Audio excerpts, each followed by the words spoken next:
Hey, Patrick, how you doing, bud? Not too bad at all, buddy. So, been news from my neck of the woods for a change. Oh, yeah, it seems like you've got some traffic problems or something. Maybe fuel issues? Yes. Thing? Yes, there's a massive fuel protest going on in Ireland at the moment, and rightly so, by the way. It's about time we actually had a bit of a protest over not just the fuel cost, but the price of living in general. Absolutely gone. Oh, it's crazy. Even doing your own shopping, it's even trying to fill up your car, fill up, or just do your life. It's just gone so expensive over here. And this was basically the straw that broke the camel's back. Is just the rise in fuel costs. It's unbelievable at the moment. Unbelievable. And it's about time we had a bit of a protest. About time we stuck it to the government a small bit over here. Immigration wasn't an issue. Green deals wasn't an issue. It's the fuel costs. I think this is a symptom of just the cost of living crisis in general in Ireland. Maybe it's not just, it's a combination of all of the above. Has basically just, people have just had enough at this stage. So the flagrant waste of the constituents' tax dollars is revealing itself in these follow-on effects? Yes. Okay.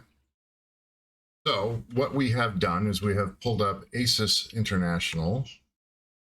Get a little bit bigger so it can be read. Oh, that's the wrong way. We're going to go that way. There we go. Making it bigger. So there we go. We'll talk about the picture we have up here. This is vehicle take part on the fourth day of the national fuel protests against rising fuel prices on O'Connell Street in Dublin. Fuel supplies at Irish forecourts, those are gas stations, are under threat of running dry as days-long blockade of major supply depots continue. That is from the 10th of April. And what was the refinery? What's the name of the refinery?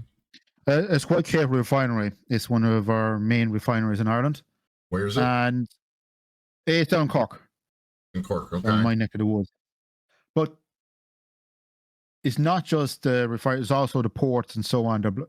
They're protesting that. Now, I understand the protesters' point of view, 100%. I think they're right. They have to do something. Otherwise, a lot of these guys are going to go out of business. There's no other way of putting it. Like, I know an awful lot of guys who are independent drivers and so on, who are absolutely nailed to the wall over rising fuel costs. Their margins were already tight long before this happened. There were some of them, for the last couple of months, could barely pay themselves a wage, right, and feed their families. And then this is after happening. I don't blame these people. I don't. I'm fully behind the protest. I think they're dead right to do it. They had to do something, because the government weren't listening to anyone. They just weren't. Like, they turned around and made a token gesture there a couple of weeks ago, which did very little to help anyone. Right, and the Justice Minister was saying some wild things too that didn't seem to be quite on point. I'm not so much worried about that, because the reality of the situation would indicate that he's not anywhere near the heart of the matter. But to be honest, all the ministers can speak all they like. They're not going to move. Like, I don't think people realize how big a John Deere tractor is. Like, there's hundreds of them all over the country blocking up all the roads. These vehicles are not easy to move at the best of times to break down.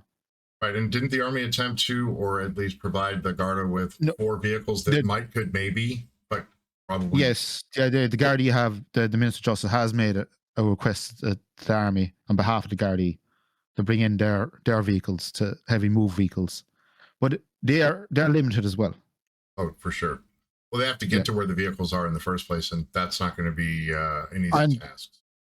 And as one of the leaders of protesters pointed out, there's a hell of a lot more of them now than there is of the than the Army. There's a lot more of them. Oh, for sure. I think this has really put the wind up the government, I'll be honest, and rightly so. It's about time they started listening to the people a small bit. Let's read on a bit here. Ireland sees fourth day of protests and blockades by farmers, by Sarah Moschetto, in April 2026. Protesters upset over high fuel prices have entered a fourth day of demonstrations, blocking access to fuel depots in parts of Dublin and other cities, raising concerns over fuel shortages, commute times, and access to emergency services. You did say that they're leaving the hard shoulder open? Yeah, they're leaving the hard shoulder open for emergency vehicles all over the place. Is there going to be delays? Obviously there is. Okay, but what about going through Dublin, by the way, No, I understand. by the way, going through, yeah. What about dialysis and other kinds of medical appointments that are related to, say, cancer and other kinds of like life-threatening stuff, like where they need to get their chemotherapy or other kinds of things? How do they get through that? Well, according to a lot of leaders of this protest, they are leaving the hard shoulder open for emergency vehicles and so on. Now, is there delays? Obviously, there is. Going through Dublin the best times is always going to be a delay anyway. Mm-hmm. But what are these guys going to do? If they don't protest, they're going to go out of business. They have no choice. Right, and you're relying on those farmers and those Hauliers to get your food to the fork, right? You got to get it there. Yes. Okay. Yeah, if these guys go to the wall, we're going to be in a worse position. Right. So M50, what are the other two freeways that were jammed up? There's the N11, there's the main Dublin artery, the main South Ring Road. Nearly all the main artery roads around the country have some form of protest. Not just around Dublin, but all over the country. County Cork, County Kildare, and Dublin? Yeah, all over the country. Every county nearly has a protest now at this stage of some shape or form. All right. The protest started on Tuesday, 7 April, when slow-moving convoys of various vehicles, including commercial trucks, tractors, and other automobiles, restricted access to fuel refineries and distribution hubs, as well as some of the busiest streets in Dublin. Some protesters slept in their vehicles overnight, demanding that the government speak to them, the Associated Press reported. Okay. Since they want to be heard. Yeah. And here's the part you were talking about. With the price of fuel climbing, some protesters are afraid that their businesses won't survive.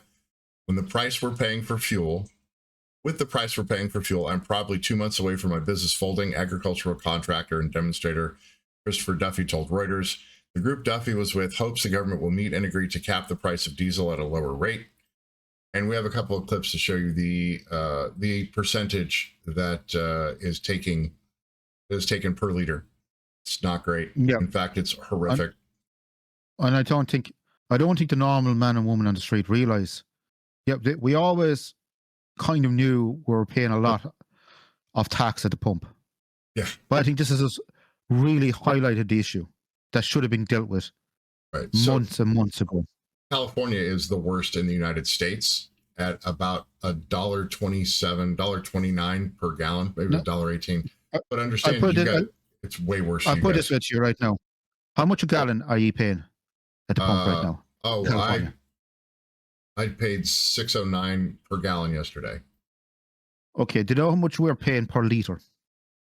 Just over $2, right? €2.20, €2.20. We'll say about, what's that, $2.70 per liter. Okay. For diesel. Now, there's 4 liters in a gallon. So we're paying about nearly $12 a gallon to fill our vehicles. Now, could you imagine? I don't think you mathed that right. If it's 4 times, it's 2 times 4 is 8 plus $1, so $9. But that's still no. Yeah, but think about it now. So we're paying an absolute fortune. Right. So it's €2.20. Oh, $12 per. Okay, it's $12 per gallon. Okay, $12, not euros. Okay, there was a conversion thing. Yeah. I see what you did. Okay. Oh yeah, I did the conversion there in my own head. Well, maths was always my best subject. But what I'm saying is, could you imagine if Americans were paying $12 a gallon right now? Oh no, that wouldn't be $12 a gallon. That'd be $12 in taxes on top of the cost of the fuel. So it'd be like $15 a gallon. Yeah. Oh wow. Yeah, we would have an absolute revolt. A revolt. Yes. We were talking about it before. Gavin Newsom would call out the National Guard. If there's 12 until the end of the month, and then we have 11 refineries as of May 2026 in California. If protesters jam those all up, the Guard would be called out. The National Guard would definitely be called out. They'd be like, you need to clear that out right now. But could you imagine if Americans were paying what we're paying right now?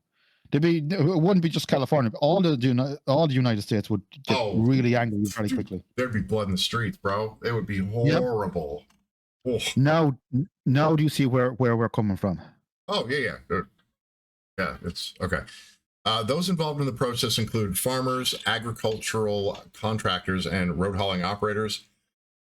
The usual industry groups, including the Irish Farmers Association and the Irish Road Haulage Association, that's the Hauliers, right, are notably absent from the protest. The government has refused to meet with the protesters because they did not belong to representative groups that government officials usually negotiate with. This is the people directly saying we have a problem. Yes. Right? And this feels like a nobility, like we are we're not dealing with the plebeians. We're dealing with the other guys. Yeah, that's what it feels like to us anyway. Demonstrators said they would clear the streets if the government would meet with them. The Irish government is expected to meet with industry bodies on Friday, 10 April. CNBC reported protesters were not invited to the meeting. That's very strange. Okay. Yeah. Taoiseach Micheál Martin described the demonstrations as an act of national sabotage, according to the news report. The Taoiseach is the Irish Prime Minister, not to be confused with the Taoiseach. The blockades around the oil refinery in Cork and 2 fuel depots in Galway and Foynes have prevented access to roughly 50% of the nation's fuel. Kevin McPartland, Chief Executive for Fuels for Ireland, told the Irish Examiner the blockaded oil refinery, Irving Oil Whitegate, has the ability to process 75,000 barrels of oil per day, roughly equivalent to 40% of the country's fuel needs. With little to no access to fuel depots, more than 100 service stations have run out of fuel. According to national broadcaster RT, if fuel supplies remain disrupted into Friday evening, the number of gas stations without fuel climbed to 500. So what's the local effect in Cork right now? I can tell you straight out that most of the petrol and service stations all around me right now are out. There's no petrol or diesel to be had. Right. Okay. So on 9 April... Just that, but I'm so sorry. Heat and oil has also been affected, so on. But I understand people. I understand the normal working class guy trying to get to work today and the last few days are angry. But I think they're angry at the wrong people. They're angry at the protesters. They should be angry at their local TDs and their local government, not the protesters. Well, yeah, if the protesters tell you that they will no longer be able to provide the services like hauling the food or getting the food out of the ground because they don't have the machinery to do it, that's a problem. So if you want to eat, you should probably pay attention to this if you live in Ireland. If you like food's kind of important. And by the way, if the hauliers have to raise their costs, it's the people in the shops will pay for it in the end. Right. I don't think people quite I think a lot of working class people don't quite understand how food gets to shelves sometimes. They think it's some kind of magical formula. Yeah, they hunt at the grocery store. Yeah, it has to be brought there by these independent hauliers for the most part. Wait. You don't just magic them there? You don't just snap your finger? Yeah, they don't suddenly just grow overnight in the shelves. And what people don't understand is if these hauliers don't get an outcome, they'll have to make their money somehow. That extra 50 or 60% they're paying will be passed on to the customers. Oh, for sure. And if people think the price of living is expensive now, wait, if this protest doesn't work, how much is the cost of living going to be in Ireland then?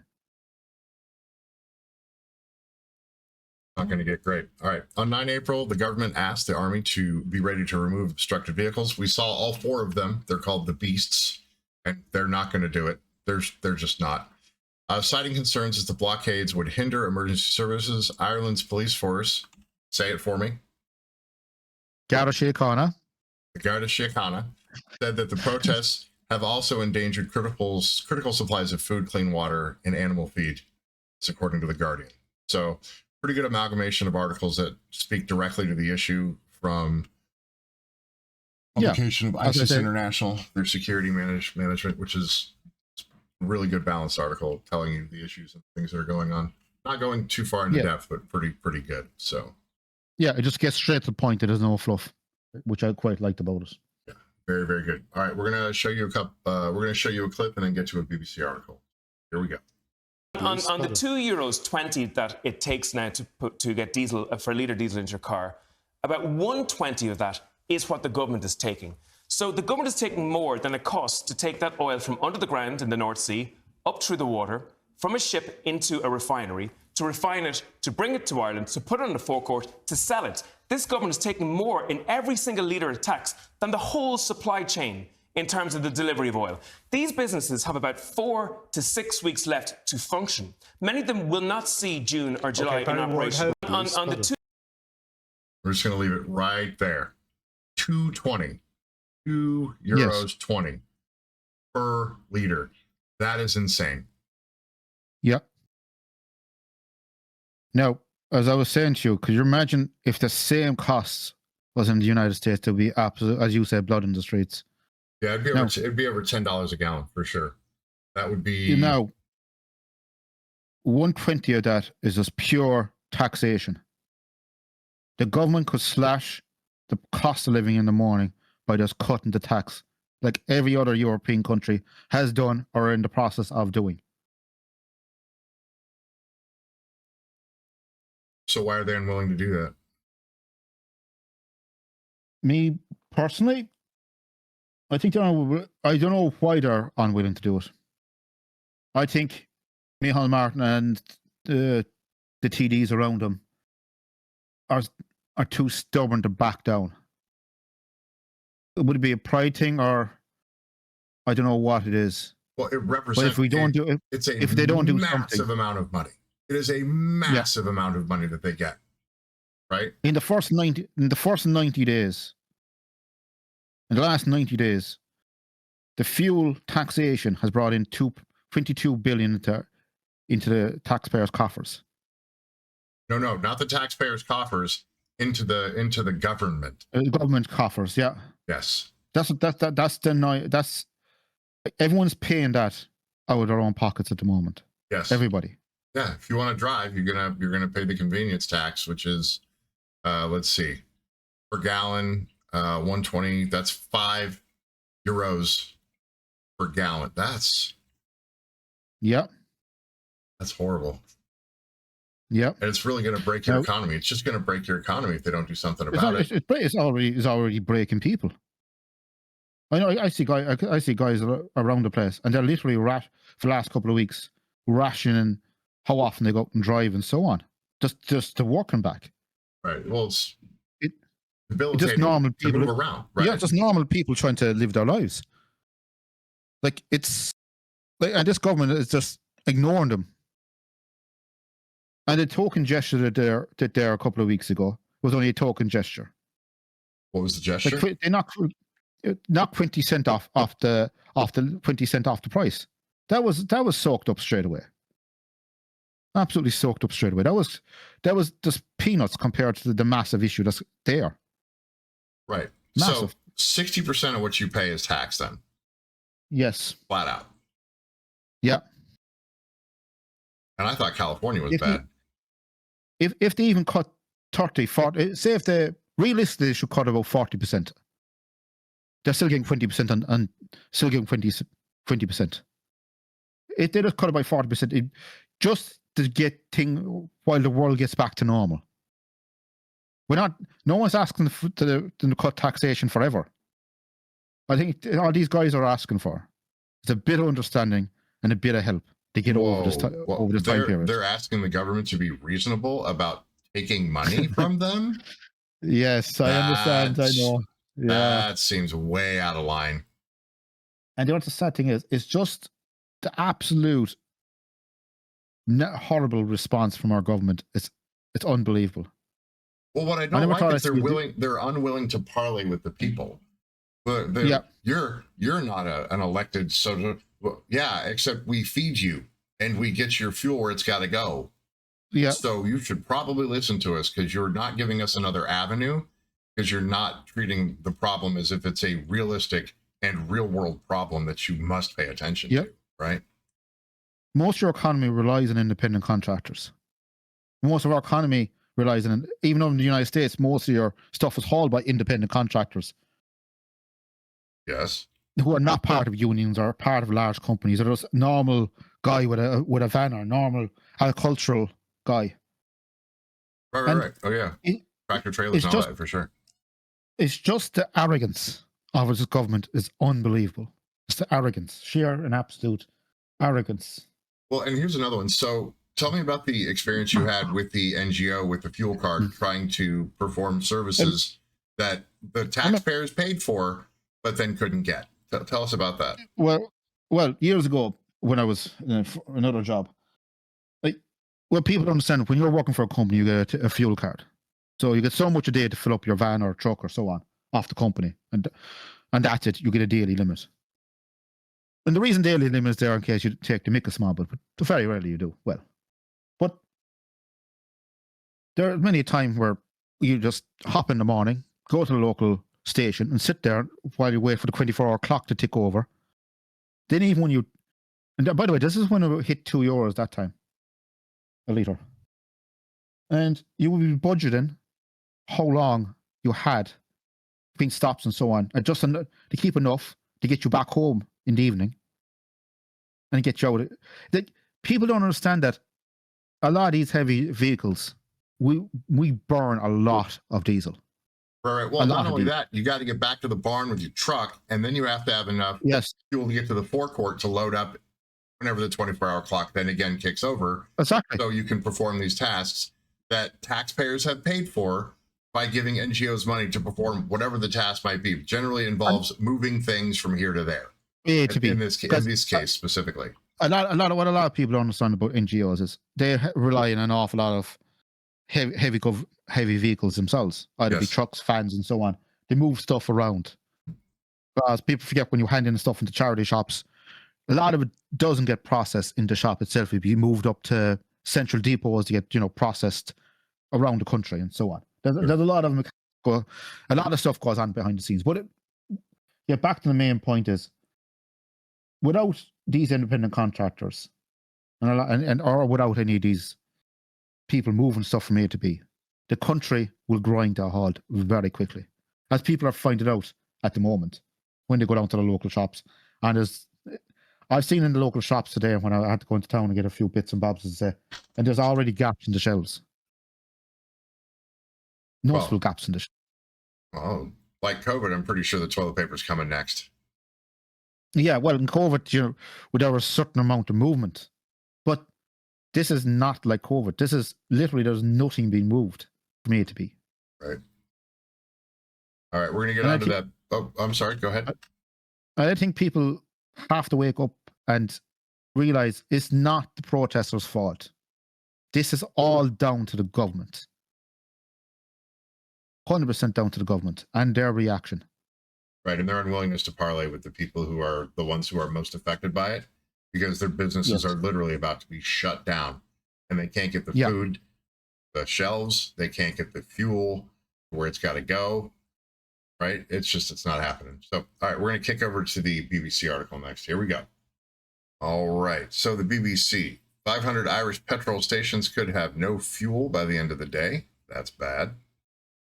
A fuel pump looks like in Ireland. If you don't know what it looks like, there it is. One fuel pump at the forecourt. But Foynes in County Limerick. And I think this is where the normal people are. I think they're angry at the protesters now when they go down and try to fill up and so on. But I don't, as I say, don't blame the protesters for this. This is not 100% their fault. Right. This is just normal working class guys just pinned to the wall that realize that if this keeps going, they'll be out of business themselves. Right. So Kevin McPartland said that more than 100 garages are currently without fuel, but said the number will rise if the situation is not resolved. Travel across parts of the Republic of Ireland have been affected for the fourth day in a row as slow-moving convoys made up of vehicles, including tractors, have been blocking roads in protest against high fuel prices caused by the U.S. and Israeli war against Iran. Irish government officials have been meeting with representative bodies on Friday to try and resolve the situation. Do you know how that went today? It is Friday. They met with the union representatives, the road hauliers and so on, but they did not meet directly the representatives of this protest. Right. Okay. They were turned away at the door, you could say. But they met everyone else who was not involved in the protest, which made zero sense. Why not sit down and have a meeting with the 4 representatives of this protest. Right, that makes a lot of Just sense. because they're not part of any kind of road haulier association or anything like that, they're still representing this massive protest. Well, they're representing the desire of the people to come to a solution. So yeah, all right. It's absolutely mind-boggling for the government to be so arrogant as just to ignore these 4 guys. It costs nothing to sit down and just have a conversation and see if they could hammer out a deal. Sense. Taoiseach Micheál Martin said that the blockades mean the country is on the precipice of turning oil away from the country amidst a global oil supply crisis. Right. That means that if there's no space to load the oil in to process it, then there's nothing they can do with the oil. They have to turn away the tankers. They're long and queues. and those tankers obviously be bought up by another country and so on. I saw Micheál Martin's speech. Oh, yeah. I saw Micheál Martin's speech over it, and I saw the scaremongering and so on. We all know what this is, the scaremongering, rightly or wrongly. All it costs him is to send down a couple of junior ministers to have a meeting and see where see if they can meet these protesters even halfway. Come up with some kind of deal. Because this situation is only going to get worse. Right, but would that be from the Dáil or from the upper house, or specifically the ministers involved in these processes? Well, the junior minister of transport could go down. There's plenty of ministers that could go down. Just have a conversation. Right, but I think their problem at that point is they think they're going to be giving some kind of legitimacy to the protesters, but I've got to tell you, they seem pretty legitimate, right? These are just normal independent contractors. They're not part of the Road Haulier Association. They're not part of any of these bigger organisations. These are just normal working class guys trying to make a few bob for themselves. Well, not just a few bob, but enough to support their family and eat food and move around themselves, right? Like these are taxpayers as well. Who, by the way, these guys pay an awful lot in tax. Pay an absolute fortune every year in tax. Right, and 6% on fuel. Yeah, that's insane. Yeah, and these are the guys who pay for these TDs. And the arrogance of Micheál Martin to turn around and say, we're not meeting with those guys because they're not part of an organised whatever. That doesn't make any sense. Well, no, it does from their perspective, and it makes sense because what they're saying is if I meet with the protesters, I give them legitimacy. And if I give them legitimacy, then I give them a voice. If I do everything I can to not give them a voice, then I might be able to get around that. The problem is I don't think they're getting around it, and you'll see why. We got a couple of clips to show you in this picture right here. So there are long queues on the M1 heading towards the border with Northern Ireland due to protesters closing the motorway at Dundalk, with vehicles blocking both lanes and Carlingford turnoff. Irish broadcaster RT is reporting. So what's Northern Ireland's situation? Or is their fuel specifically provided by the UK? With Northern Ireland, they have their own way of getting from the UK. But the UK is also getting hit at the moment with the rising cost of fuel. Right. And I won't be surprised if they're going to have a protest soon enough about it. Right.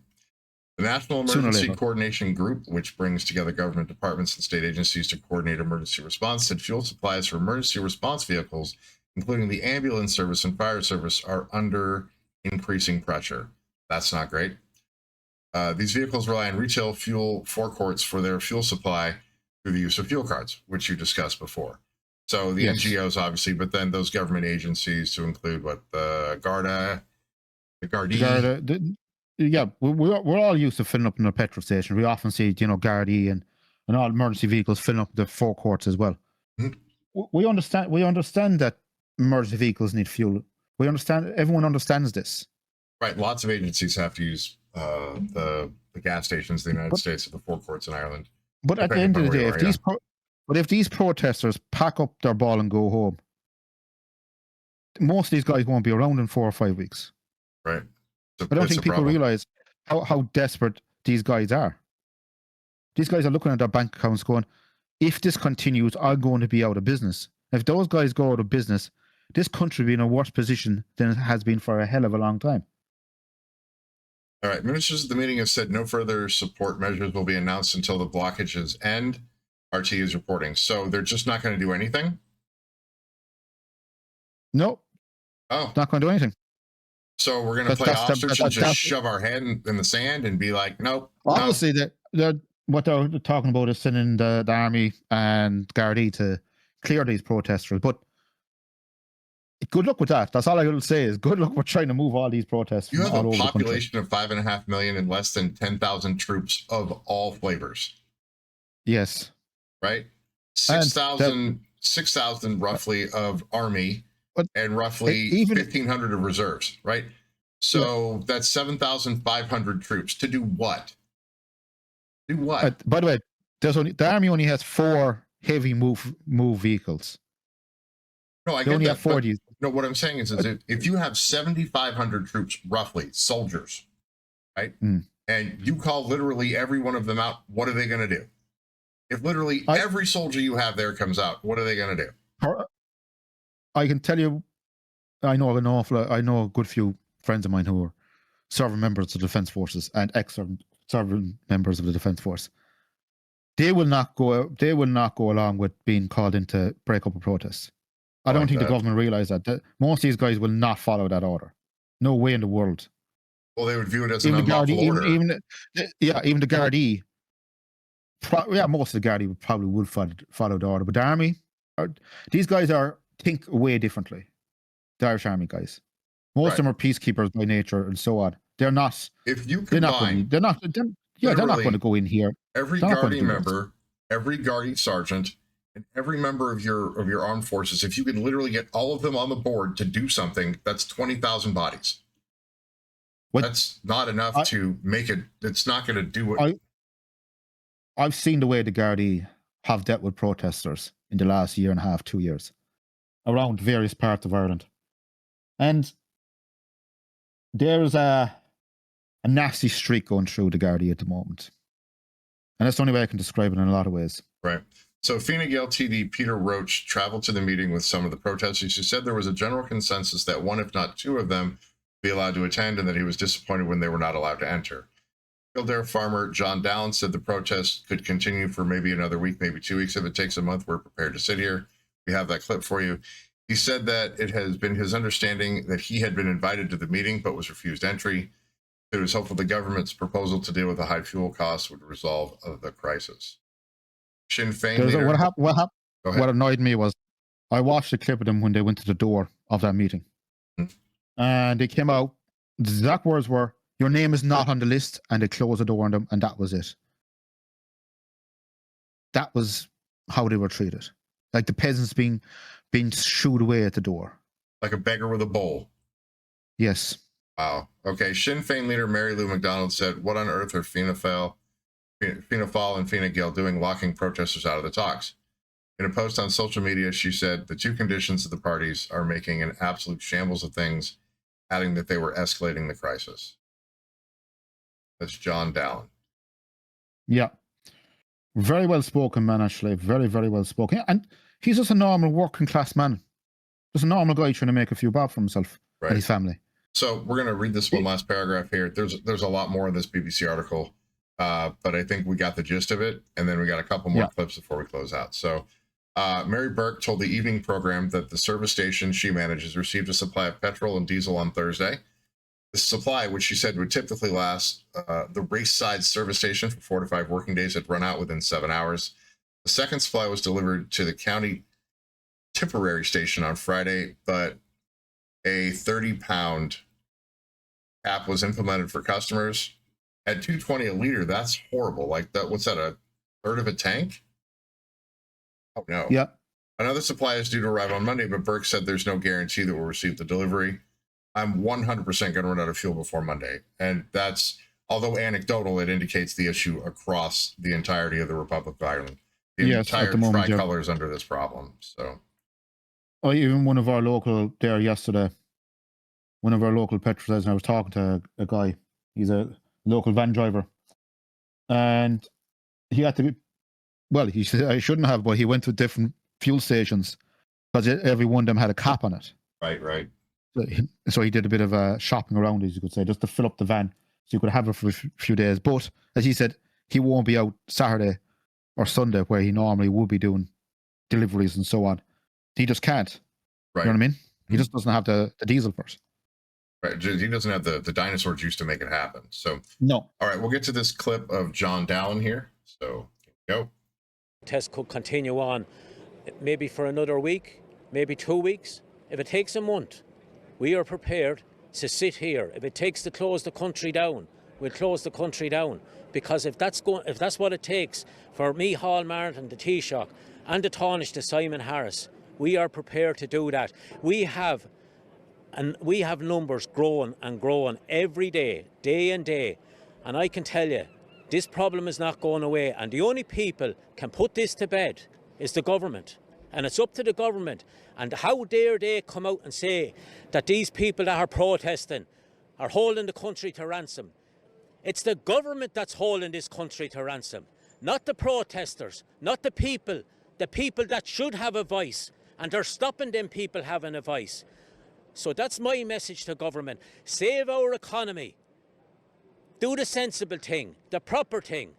Ye are the men that are in power, and ye are the men that can come out here and sort out this problem. So come out here, be men and gentlemen, and sort this problem out. Don't be sitting back in armchairs, sitting out here looking at us and laughing at us, because we will take the laugh off of your faces. So listen to us. We want answers and we want clarification on what our requests, our demands. So please come out here and talk to us. I think this protest could continue on maybe for another week, maybe 2 weeks. If it takes a month, we are prepared to sit here. If it takes to close the country down, we'll close the country down. He's serious, as Mr. Yeah. Dallin. He wants them to come out and talk and say, how are you going to solve this problem? It is a huge problem. Stop doing the thing you're doing, right? Yeah, and he's right. Be men about it. Have a meeting. It costs nothing to have a meeting and listen to 4 men. These guys have been nominated by the protesters. It's unconscionable to sit here and threaten your own citizens with the use of the army. I've never seen such heavy-handed tactics like this in my country. But that tax that you guys are paying for your fuel is a ransom. He's right. Yeah, it is. And like the first clip we showed, it's costing you more in taxes than the cost to get it out of the North Sea, transport it, refine it, and get it to the forecourt. Right? Yeah. That's insane. That's horrible. Yeah. And it's still more expensive there than to do it here. Right? Yeah. Like, and not just by a little bit, it looks like at least double, because your base price for fuel would be $4 before taxes. Our base price before taxes here is per gallon of $3. Yeah. So that's, about 2, I would say. Well, it depends on if fuel's at like 90 to 110 a barrel. That's about, I would say, the prices. But I put it this way: it's a hell of a lot cheaper than it is over here. Over here, as he said, it's unbelievable that the government are sitting there trying to justify 120 per litre of taxation at the moment. Yeah, it is a ransom. It is. Yeah, that's $5 a gallon. Well, it's more than $5 a gallon because you guys are paying in euros, and euros are worth a little more right now. So yeah, and look at the guy. $6. Not just look at this gentleman here, but look at the guys behind him. These are all normal working class guys. They don't want to be up in Dublin. No, they don't want to be sitting there. No, they want to run their trucks, make their money, and support their family. They want to do the thing they do. None of these guys want to be on the road, sitting there with their vehicles. Yeah. And all this could be solved very easily by cutting, as I say, 30-40% off the taxation. Even if you cut 40%, they're still making 20% tax. Well, if you cut off 40, they're making 60% tax, and they're making 75. What I'm saying is, at the end of the day, these guys are not asking for a permanent cut. They're asking till the crisis is over. Right. It's not going to be. But this government doesn't seem to want to budge. And what they don't realize is it's getting worse. Well, a 40% cut, they're still making €0.75 per liter. That's still a lot. And it's already been factored in. And to make it worse is our dollar's not even in session. The dollar hasn't even been called back into session. They're still on holidays. That's not the best. The whole country is shut down. One of our main refineries is shut down, pretty much shut down, blockaded. Yeah. Uh-huh. And the Taoiseach and the Taoiseach are not writing to the Cork Concordia and asking to resume Dáil. Like, if there was any case of a state of emergency, I think this would be it. There should be a meeting of the Dáil. Right, but the problem is a lot of governments don't see civil unrest like this to be, in quotes, an emergency until, in quotes, the violence breaks out. And at that point, then they can blame the people who are being violent for being unreasonable when the people are being ransomed by the cost of fuel. All right. I was listening to a Sinn Féin TD there recently on TV. And she was saying that it's unbelievable that the Dáil has not been called back. Yeah, so it's very strange. For one or two days to discuss this situation. That would the be Dáil good. should be called back. Yes. Yeah, it should be. Should be. All right, we're going to get to our last clip. And here we go with it. All right, here we go. Looks like Dublin, Cork, Galway, and Limerick. And we will show you some of the movement of trucks and tractors.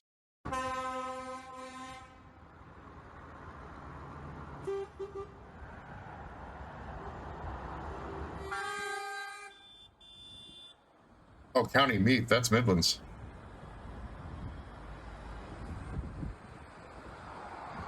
That looks like regular traffic. That does not look like regular traffic.